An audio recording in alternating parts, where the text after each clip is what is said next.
এদিকে শেখ হাসিনার নির্দেশে ভয়াবহ কাণ্ড ঘটালো আওয়ামী লীগ। গ্রেপ্তার হতে পারে নাহিদ হাসনাত ও সার্জিস আলম। আরও দ্বিগুণ শক্তির জানান দিতে রাজপথে নামলো আওয়ামী লীগ এবং ছাত্রলীগের হাজার হাজার নেতাকর্মীরা।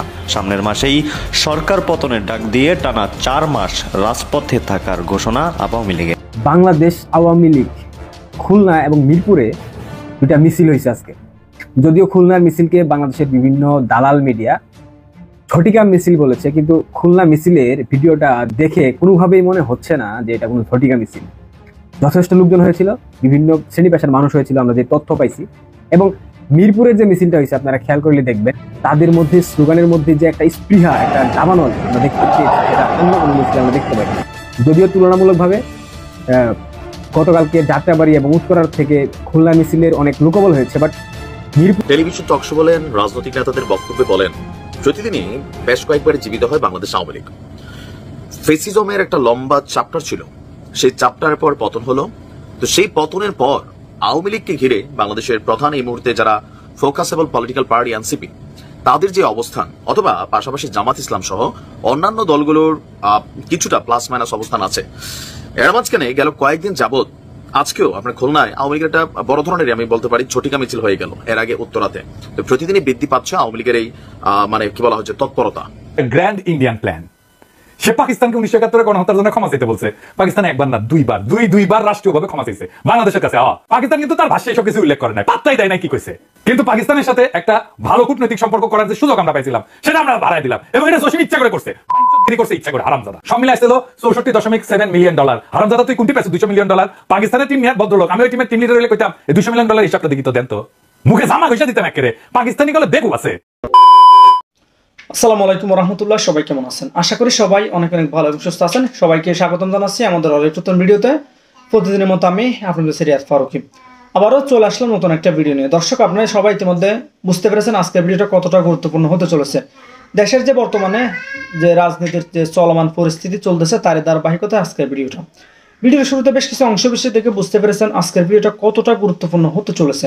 তাই আমি আর বিষয়টা নিয়ে বিস্তারিত বলবো না, কারণ বিস্তারিত বলতে গেলে ভিডিওটা অনেক লম্বা হয়ে যাবে। তাই আমি সংক্ষেপে করার ক্ষেত্রে আপনাদেরকে মূল আলোচনা নিয়ে যাচ্ছি। তার আগে আপনাকে একটি অনুরোধ জানিয়ে রাখতে চাই, যারা আমাদের চ্যানেলটিতে এখনো নতুন আছেন, প্লিজ দয়া করে আমাদের চ্যানেল সাবস্ক্রাইব করে সাথে থাকবেন। আর বেশি কথা না পারে আমরা ধারাবাহিকভাবে একটু ভিডিওটা দেখে আসবো।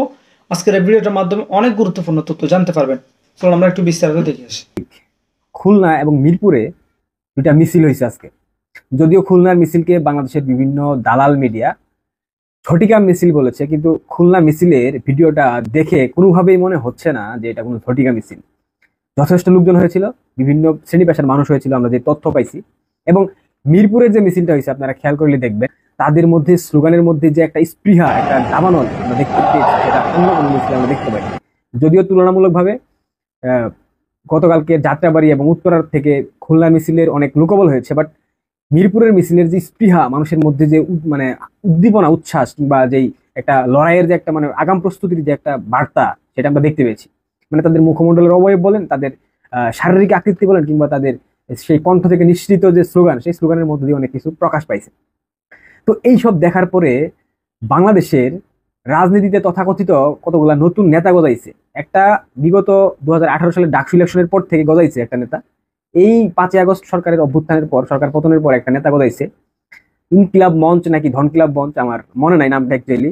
তো এই ধনকিলাব মঞ্চের যে জিহাদি জোশের যে একটা নেতা আছে হাদি, এই হাদি ফেসবুকে একটা স্ট্যাটাস দিছে। আমি অনেকক্ষণ স্ট্যাটাসটা দেখার পরে হাসতেছিলাম যে ডেন্ডি হুরকি স্ট্যাটাস দিল। তার স্ট্যাটাস দেখার আগে আওয়ামী লীগ নিষিদ্ধের দাবিতে গত কয়েকদিন পূর্বে শাহবাগে গুটি কয়েক জিহাদি জোশালা ব্যক্তিরা শুয়েছিল রাস্তার মাঝখানে। ভিডিওটা একবার দেখেন। যদি তাদের নিরাপত্তার ব্যবস্থা করতে না পারে সরকার, তাহলে আমরা বলবো উপদেষ্টা যারা আছে তারাও যেন প্রটোকল ভেঙে তারা আমাদের সাথে মিলে যায় রাস্তায়। আমাদের নিরাপত্তা নাই, তাদের নিরাপত্তা নাই।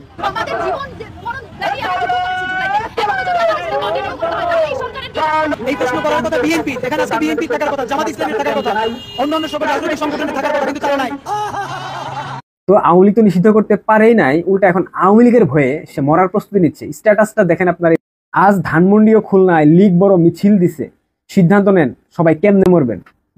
মানে একটা মিছিল ভাই, আওয়ামী লীগ যে শক্তিমত্তা প্রদর্শন করছে এই মুহূর্তে, সেটা 0.5% বলে আমি মনে করি। 0.5, এর থেকে বেশি কিছু না। আওয়ামী লীগ এখনো ট্রিজারই দেখায় না। এরপর ট্রিজার আসবে, ট্রেলার আসবে, ফার্স্ট লুক এটা ফার্স্ট লুক বলা যায়, যেটা আজকে হয়েছে খুলনায়। এরপর ফুল মুভি, মানে এরা সামাল দিবে কেমনে ভাই? এই ছোট্ট একটা মানে ক্ষুদ্র কলিজা নিয়ে যদি এরা রাজনীতি করে, এরা নাকি আগামী দিনে দেশ পরিচালনা করবে, এরাই নাকি আবার আগামী দিনে সংসদে বসে 600 সংসদীয় আসনের প্রস্তাবনা পাশ করে, মন্ত্রী পরিষদ শাসিত সরকার ব্যবস্থা প্রস্তাবনা করে, প্রধানমন্ত্রী শাসিত সরকার ব্যবস্থা বাদ দিয়ে রাষ্ট্রপতি, তারপর প্রধানমন্ত্রী ক্ষমতার মধ্যে একটা মেরুকরণের প্রচেষ্টা চালায়। কিংবা এরাই আবার বলে বাংলাদেশে গণপরিষদ নির্বাচন হবে, সেকেন্ড রিপাবলিক ঘোষণা করবে। এই এই মানে কলিজানিয়া, এই ছোট্ট ক্ষুদ্র কলিজানিয়া, মানে এদের কি বলবো বলেন? তো এই ধনকিলাভ মঞ্চের যে ডেন্ডিখুরের অবশেষে হুঁশ ফিরেছে যে বাংলাদেশে আওয়ামী লীগের শক্তিমত্তার জায়গা কতটুকু এবং বাংলাদেশ আওয়ামী লীগ চাইলে কি করতে পারে। এটা জাস্ট একটা ফার্স্ট লুক দেখার পরে এদের মধ্যে ভয় ভীতি শঙ্কা ছড়িয়ে গেছে, মরার জন্য প্রস্তুতি নিচ্ছে আগাম। তো ধনকিলাভ মঞ্চের জিহাদি জোশের হাদি ভাই তোমাকে বলে তুমি প্রস্তুতি নিতে থাকো, তোমার জিহাদি জোশটা কিন্তু অব্যাহত রাখবা। এটা কিন্তু অনেক ভালো লাগে আমার কাছে। এরপর আসেন আরেক মহাজন, আরেক হনু, রাশেদ খান। ওই যে গণ অধিকার পরিষদের ধান্দাবাজ পরিষদ, বিকাশ রাশেদ, এদেরকে গণ অধিকার রাশেদ বলা ভুল হবে, এরা হচ্ছে বিকাশ রাশেদ। 2018 সালের ভিপি ইলেকশনে নুরুল হক নূর ভিপি হবার পর এই রাশেদদের আত্মপ্রকাশ ঘটে তৎকালীন সময়। এই রাশেদরা বিকাশে বিভিন্ন দেশ থেকে, প্রবাসী থেকে শুরু করে বিভিন্ন পর্যায়ের মানুষের কাছ থেকে বিকাশে টাকা হাতিয়ে নিত। এটা নিয়ে একটা পর্যায়ে তাদের দলের যে নাম সেটা হয়ে যায় বিকাশ পরিষদ।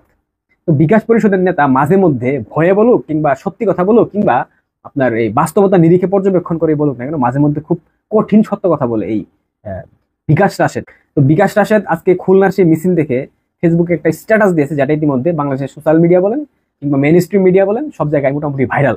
আওয়ামী লীগ কোনো ছোট বা দুর্বল শক্তি নয়। দলটিকে ছোট ভেবে ধাক্কা দেওয়ার চেষ্টা করলে আওয়ামী লীগ সংগঠিত হয়ে এমন পাল্টা ধাক্কা দেবে যাতে সবাই পিষ্ট হয়ে যাবেন। সুতরাং বাঁচতে চাইলে ঐক্য, নইলে হবেন পিষ্ট। আওয়ামী লীগ ফিরতে পারলে হবে না কিছু অবশিষ্ট। যাক, চমৎকার লাগছে বিষয়টা। বাঁচতে চাইলে ঐক্য, আওয়ামী লীগ ফিরতে পারলে রবে না কিছু অবশিষ্ট।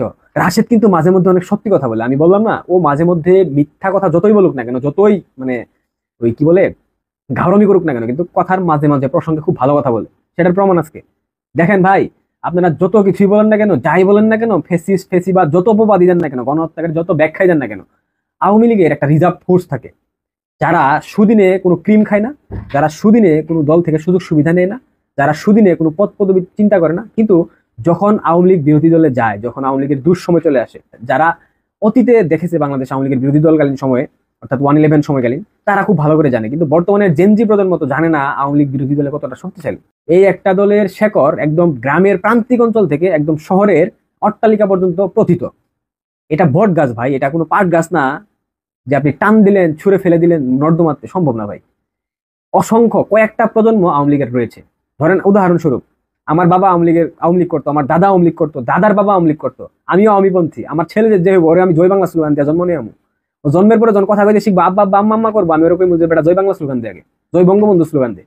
কারণ স্বাধীনতা, সার্বভৌমত্ব, আমার দেশের মানচিত্র, আমার দেশের পতাকা, আমার দেশের ভূখণ্ড, এর বাইরে যারা গিয়ে কথা বলবে আমি তাদের পক্ষে কখনো নিব না ভাই, সে যত ফেরেস্তাই হোক না কেন ভাই, আর যত বড় হনই হোক না কেন। এই ধনকিলাভ মঞ্চের ডেন্ডিখুর হাদি এবং বিকাশ পরিষদের ডেন্ডিখুর রাশেদ খান, তোমরা যে বুঝতে সক্ষম হয়েছো যে আওয়ামী লীগ পাট গাছ না, আওয়ামী লীগ বট গাছ, এবং আওয়ামী লীগ খুব শীঘ্রই ফিরবে।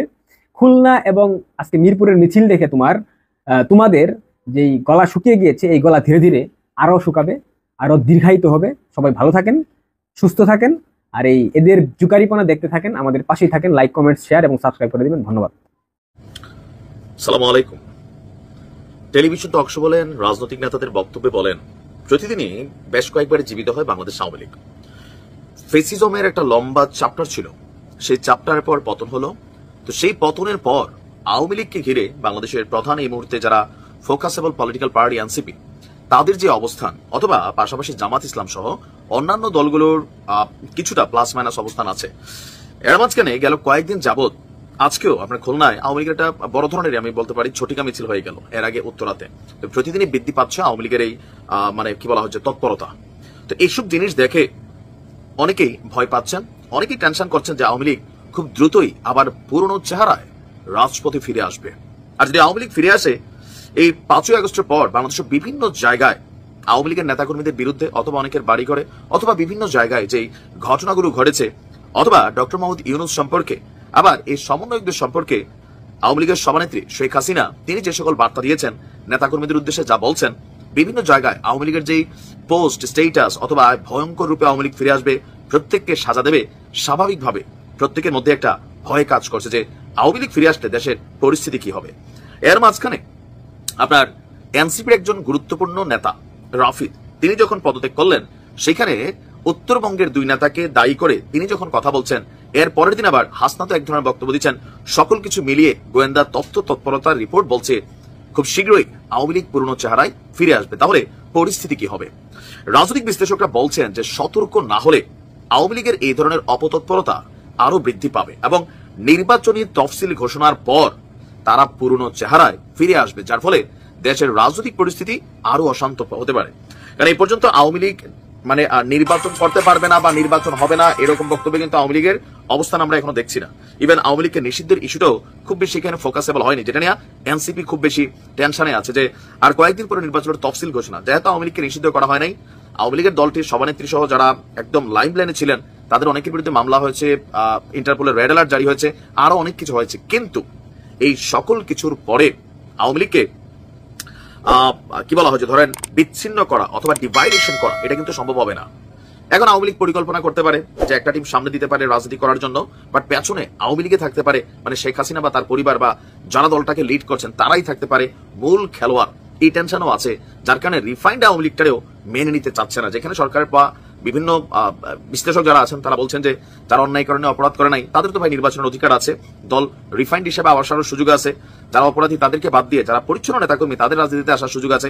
কিন্তু এনসিপি সহ অন্যান্য দলগুলো এটাকে কিন্তু মানতে চাচ্ছে না। তাদের বক্তব্য, না ভাই, আওয়ামী লীগকে পুনর্বহাল করার কোন ধরনের সুযোগ নেই।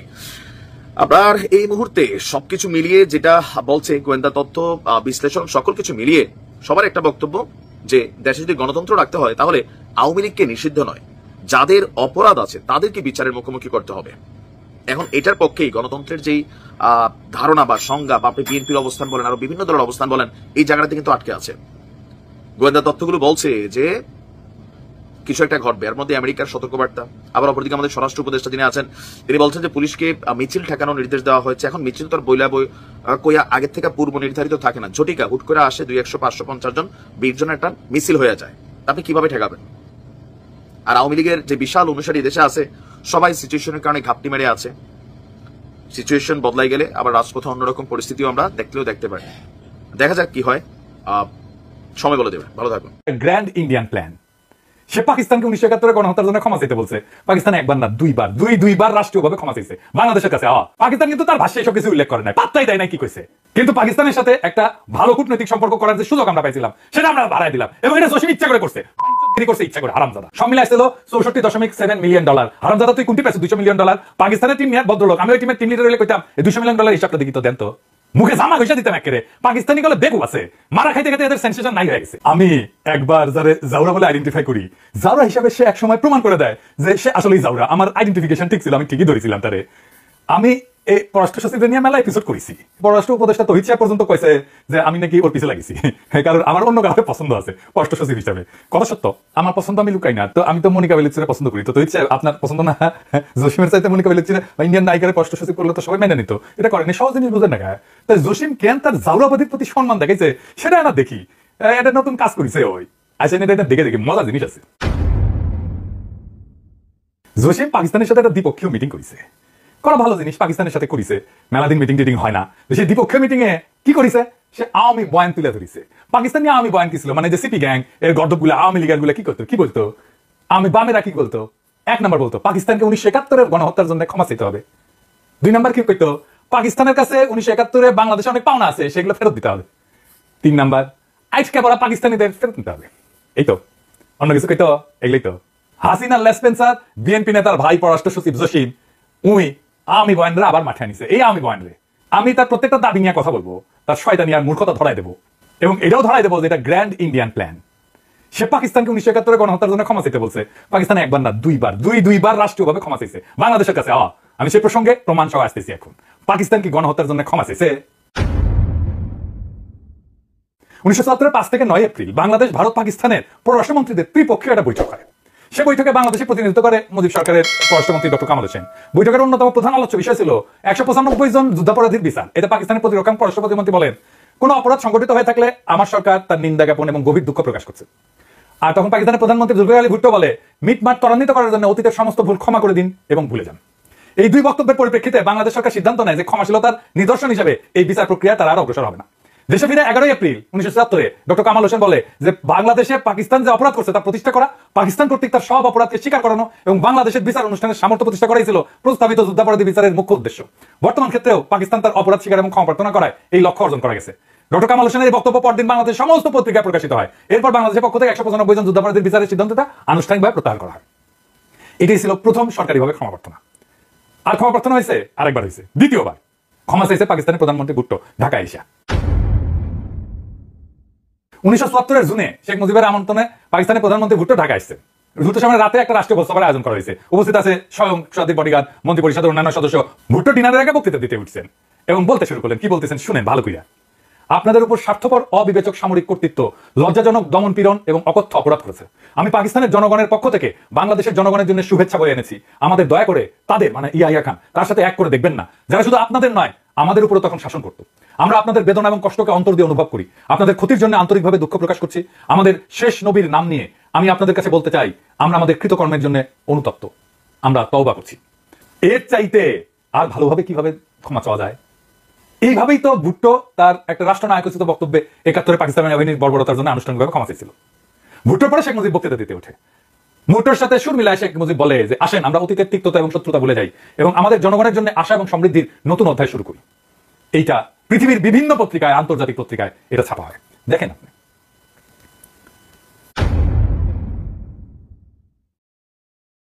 জসিম আবার ক্ষমা প্রার্থনা করতে বলে কেন? মানে এক অপরাধের জন্য কয়শবার পাকিস্তানের কাছে ক্ষমা চাইতে হবে? আমি পাকিস্তানের প্রতিনিধি দলে থাকলে জসিমের প্যান্ট খুলে নিয়ে পাশায় লাথি দিয়ে কইতাম যা খুশি করগা। হারামজাদা জসিম জানে না এই ইতিহাস। এই ইতিহাস যদি সে নাই জানে তাহলে সচিবের চেয়ারে বসেছে কেন? বাংলাদেশের ইতিহাস সম্পর্কে বিন্দু মাত্র ধারণা নাই। আবার আইসিসে সচিবগিরি করতে শখ কত। আবার এরা যখন সরানোর কথা কয় তখন পিঠ বাঁচাতে চলে আসে তৌহিদ সাহেব। তৌহিদ সাহেবের ধরিচ্ছি নারায়ণ।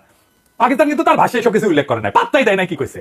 কিন্তু পাকিস্তানের সাথে একটা ভালো কূটনৈতিক সম্পর্ক করার যে সুযোগ আমরা পাইছিলাম সেটা আমরা ভাড়ায় দিলাম এবং এটা জসিম ইচ্ছা করে করছে, বাণিজ্যগিরি করছে ইচ্ছা করে হারামজাদা। তারপরে আসেন পাওনা টাকার ইস্যু নিয়ে, টাকা নাকি পায়, এটা নিয়ে কি বুঝে দেখি। এই পাওনা টাকার বিষয়টা 2016 সালে হাসিনা সরকারের ইস্যু, ওইখান থেকে কপি পেস্ট করেছে দেখেন জনকণ্ঠের পত্রিকা।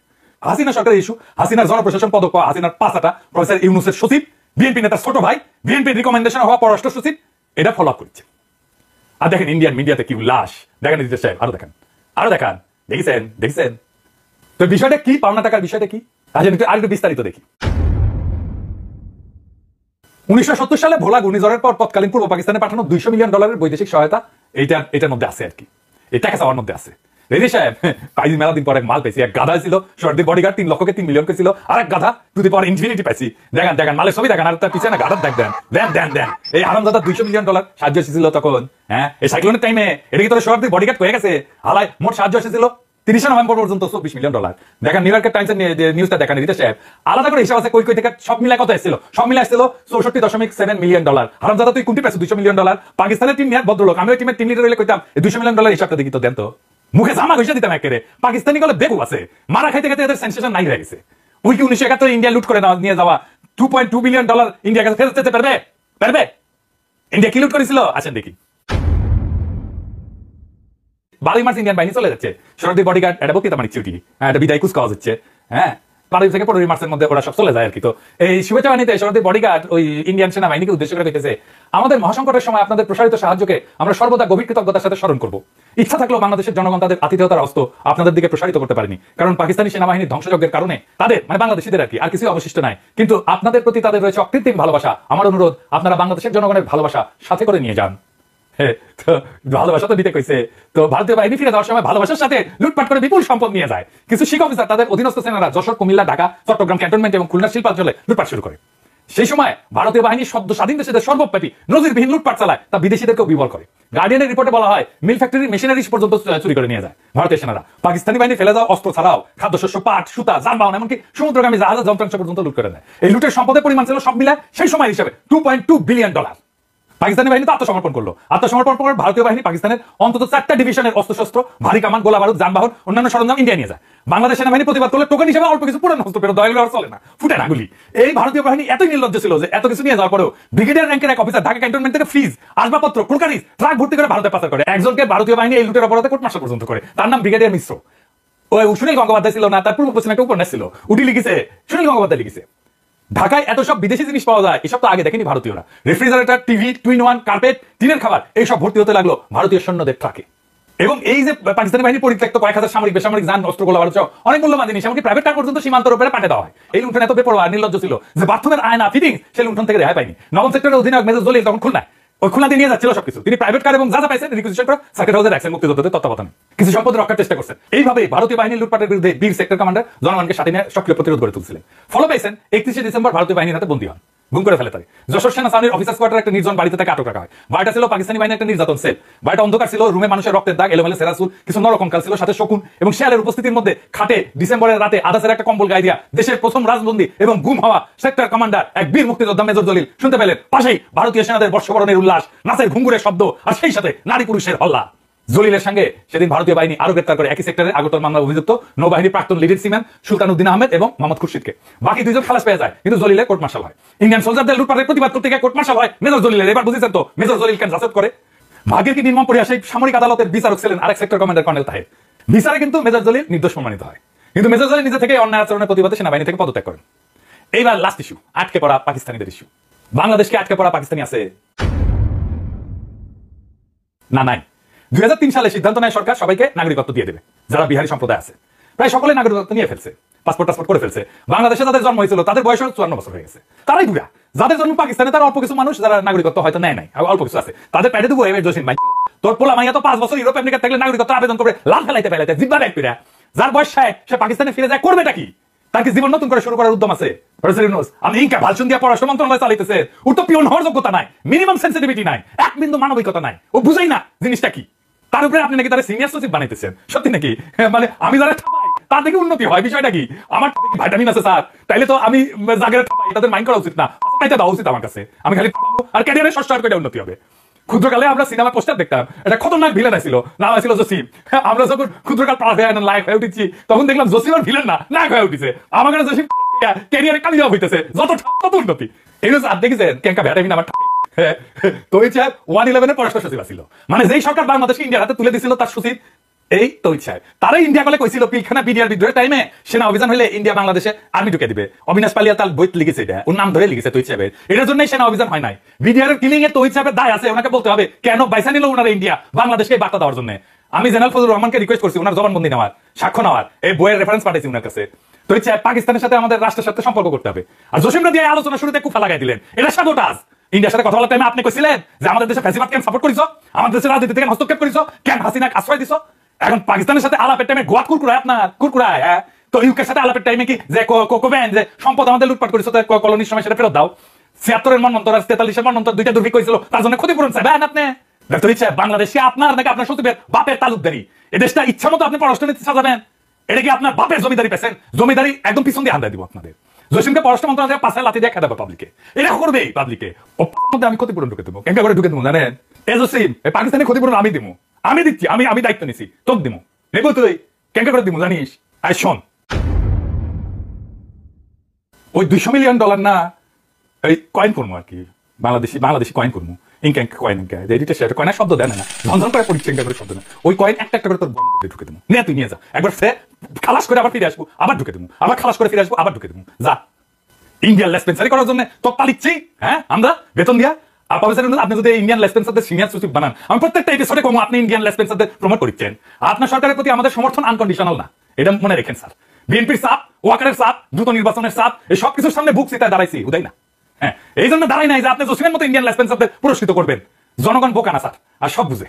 আর একটা এপিসোড করেছিলাম, এখনো রিলিজ করিনি, সারমু এই পররাষ্ট্র মন্ত্রণালয় নিয়ে। আমি কইছি না সপ্তাহে একটা করে সারমু, ওটা আসতেছে। আরো কিছু আকাম এক্সপোজ করে দেবো। আমাদের প্রত্যয় একটাই, এদেশে প্রত্যেকটা জাউরা আইডেন্টিফাই করা আর তাদের ইতিহাস, অজ্ঞতা আর ষড়যন্ত্র জনতার সামনে তুলে ধরা।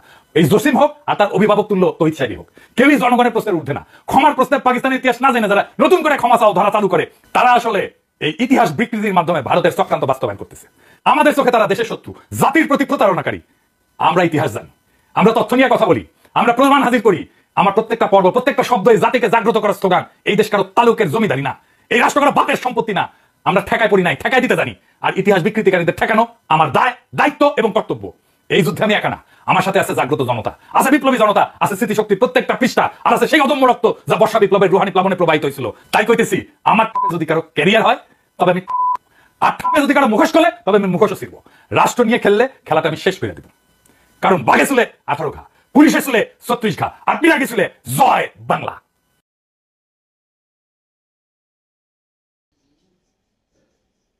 তো প্রিয় দর্শক, ভিডিওটি ভালো লাগলে অবশ্যই শেয়ার করে দিবেন, আর আমাদের চ্যানেলটিতে নতুন থাকলে অবশ্যই চ্যানেল সাবস্ক্রাইব করে সাথে থাকবেন। আপনারা ইতিমধ্যে ভিডিওর শুরুতে যে অংশ বিশেষগুলো দেখেছেন, এখানে আমাদের ব্যক্তিগত কোনো মতামত নেই, আমরা সামাজিক যোগাযোগ মাধ্যম থেকে ভিডিওগুলো কালেক্ট করে আপনাদের মাঝে জাস্ট ভিডিওগুলো তুলে ধরার চেষ্টা করি। ভিডিওটি ভালো লাগলে অবশ্যই শেয়ার করে দিবেন, এই বিষয়ে আপনার মতামত দ্রুত কমেন্টে জানিয়ে ফেলুন। ধন্যবাদ সবাইকে, আল্লাহ হাফেজ।